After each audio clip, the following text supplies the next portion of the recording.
Galawan ng kamay ng mga babae kapag gusto niya magpa-jerjer sa'yo. For today's vlog, yan po yung ating pag-uusapan. Pero nakikita ko, hindi pa kita subscribers, no? Click mo na po muna yan, free lang po yan. Maraming salamat, God bless po. So, ano na nga ba yung mga galaw ng babae kapag gusto nila magpatuhog sa isang lalaki? So, proceed na po tayo agad sa number 1. Light touch test. Ang ibig sabihin ko po dito, Lods, no, pahawak-hawak sa braso mo habang nag-joke. No? Yung mga patapik-tapik sa braso. O kaya pahawak-hawak ng ganyan. No? Kunwari magbibiro, tatawa, and then hahawak sa braso mong ganun. Tapos minsan tinatapit ka sa dibdib, na ganyan parang hinahampas ka na ganyan sa dibdib. Kapag natatawa siya. Tapos bigla niyang hahawakan yung kamay mo na walang dahilan, yung parang ganyan, no? Kapag magkatabi kayo, ganun yung mga galawan ng babae na to, yan po ay signs na posibleng gusto niya magpa-jerjer sa'yo. So nagpapakita po yan na type ka ng babae kapag po ganyan ang galawan ng kamay niya. So proceed na tayo hagad sa number 2.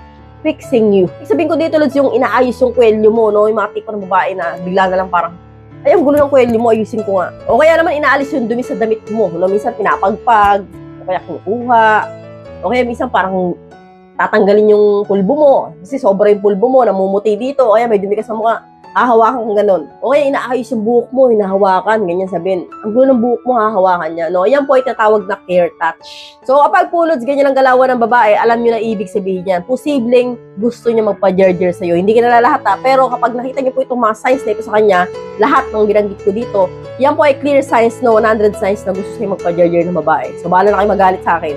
So baka sabihin ng mga babae dito, ay hindi totoo yan. So alam nyo, Lods, no, eto, Lods, hindi ka hahawakan ng babae kung hindi ka niyang type. Kung kaibigan lang ang tingin sa'yo, tatawa lang yung sa mga joke mo, pero yung mga gatong haplos-haplos sa katawan, so hindi po yung gagawin ng babae kapag hindi ka niya kursunada. So proceed na tayo hagad sa number 3. Self-touch. So hinahawakan niya yung sarili niya, no, yung leeg niya ganyan. Makikita niyo parang nilalandi ka.